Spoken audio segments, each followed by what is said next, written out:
Day 45, the Southern Strip.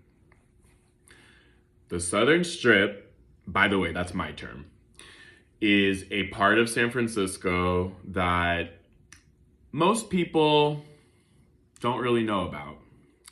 I have some interesting perspective because I grew up there, but anyway, I'll get to that. So, what is the Southern Strip? It's quite literally the southernmost part of San Francisco, and it begins at like the SF Zoo, Park Merced, SF State, continues to Ingleside, Crocker Amazon, the Excelsior, and then it ends like Visitation Valley, kind of swinging up into Candlestick Point. That is, again, that's my term. That's what I call the Southern Strip. Here are some very, very interesting facts about the Southern Strip.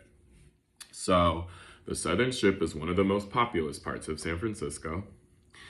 It's one of the most diverse. It's one of the largest concentration of first-time homeowners.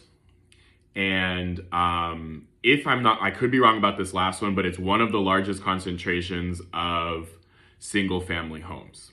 I think I'm using all the correct terms. Contrary to the rest of San Francisco, it is very easy to get in and out of the Southern Strip by car. Again, by design. The last BART station in San Francisco, Balboa Park BART, and then Embarcadero would be to the north, going to the East Bay. I know that sounds confusing, but I guess north would be Marin, if you want to go strictly by direction. But the last BART station before you head to the peninsula and south in San Francisco would be Balboa Park, and the next one's Daly City. You're no longer in San Francisco. That is the larger commuter BART station. Y'all understand what I'm putting down? Oh, I think I forgot to mention this. City College is also technically a part of that Southern Strip. So, this did not come really, I didn't have any sense of this until I ran for Congress, but guess what? You want to know something else? Depending on the year, depending on the whatever bit of gerrymandering is up in the air, for lack of a better term, the congressional lines vary. So you would think, or maybe just because I live in San Francisco, but common knowledge is that the entire city and county of San Francisco is all under the same congressional district. We all know who represents this district, who has forever, right? What I found very interestingly is that, again, depending on the year, that congressional district switches, and it's always done according to the Southern Strip. You know why that's so interesting? Because the Southern Strip is where both colleges are, okay?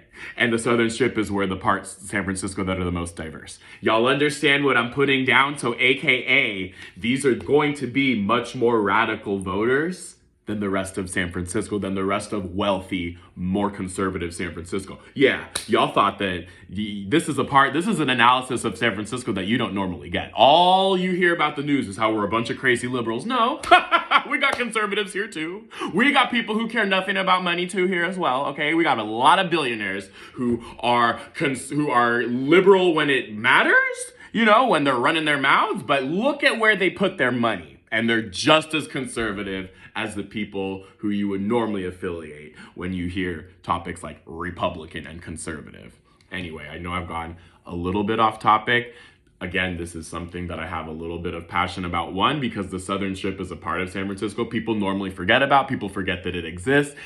As someone from there, I have heard plenty of people try to put it down and try to act as though, like they're like a less significant part of San Francisco. And I'm here to tell you it's actually quite the opposite. We might be one of the most significant parts of San Francisco. Don't get it twisted. So that's the Southern Strip, ladies and gentlemen. And like with most of my videos, I promise you, I barely scratched the surface.